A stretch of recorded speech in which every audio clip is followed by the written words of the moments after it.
I'm Yaxley, And I'm Bailey. and we're going to be discussing the main points that we found within the Creed of Chalcedon. So to start, we think that the Creed of Chalcedon its main purpose was to be a response to Christological heresies. And within the response, there are two branches that go with the two natures of Jesus. Or against the two natures of Jesus. So one side says that Jesus was fully God, but he wasn't fully human. And the other side says the opposite, which says that Jesus was fully human, but he wasn't fully God. So in that branch, there's Arianism, which says that Jesus is not equal to God, that he was just created. He was the first creation of God. And there's also Adoptionism, which says that Jesus was a regular human, he was just special, and was just chosen by God. So the Creed of Chalcedon responds by saying that Jesus was consubstantial or coessential to God, meaning that he was of one substance, which argues against both Arianism and Adoptionism, because if he's of one substance, he could not have been less equal or not equal to God, and he could not have been a human if he was of the same substance of God. And the branch that states that he's fully God but not fully human deals with Docetism and Apollinarianism. And Docetism says that he seems to appear real, but he's not, while Apollinarianism states that Jesus had a human body, but not a full human mind. And in the Creed, it states right after saying truly God and truly man, of a reasonable, rational soul and body.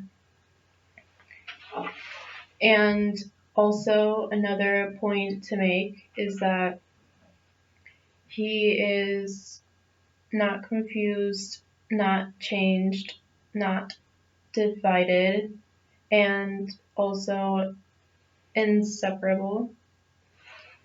So, like, just saying that he was fully God and fully human, but that doesn't mean they were mixed together. It doesn't mean that his nature was changed, whether he was God or whether he was a human. His nature stayed the same. He's inseparable from himself, but he's not divided or against his other nature. Like, they work together. And then, like the obvious point stated, is that he is three persons but united as one, the Father, the Son, and the Holy Spirit. So as the Son, if you could just sum up the whole Creed of Chalcedon, the number one thing it's trying to say is Jesus was fully God and fully human. Right? Yes, yeah. If you could just, sum up the whole paragraph in a single sentence. Yeah, there you go. And when it comes to the gifts of the Holy Spirit that God provided for us, one of them would be that God gave us a new community. And within that community, he wants us to connect and bond with the people.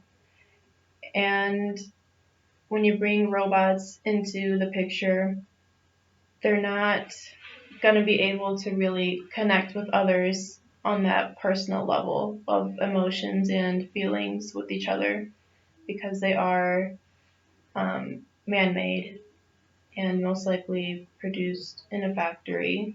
They weren't created by God. Right. So, like, we kind of agree that robots are part of the created world. We're, like, as human beings, we're stewards over the created world. So, like Jesus, he used the created world, and he didn't abuse it, but he didn't have the same relationship with it as he did his disciples. And the Holy Spirit, gives us a new life in Jesus, which, we're supposed to mirror Jesus. Well, Jesus loved his church, and he served his church and the people. He didn't serve and worship the created world. Yeah, exactly. And the Holy Spirit is just a portion of God's promised future. And another thing is that overall, if we were to choose like robots over marrying another human, it would be like saying what God made for us isn't good enough. So like basically saying like him dying and sacrificing and suffering throughout those years would have meant nothing for those who chose to marry a robot. Right. Like I like the idea, like, it's not just Jesus and me, but let's ignore everyone else. It's, yeah, the church may be full of sinful people because we all are sinful people, but Jesus loved and died for the whole church. And to be like Jesus would mean to be part of the church, no matter how messed up it is, because we are messed up. So, So, I guess that overall our main point covering the Holy Spirit and its gifts is that it's important to acknowledge the fact that He provided these gifts for us to be used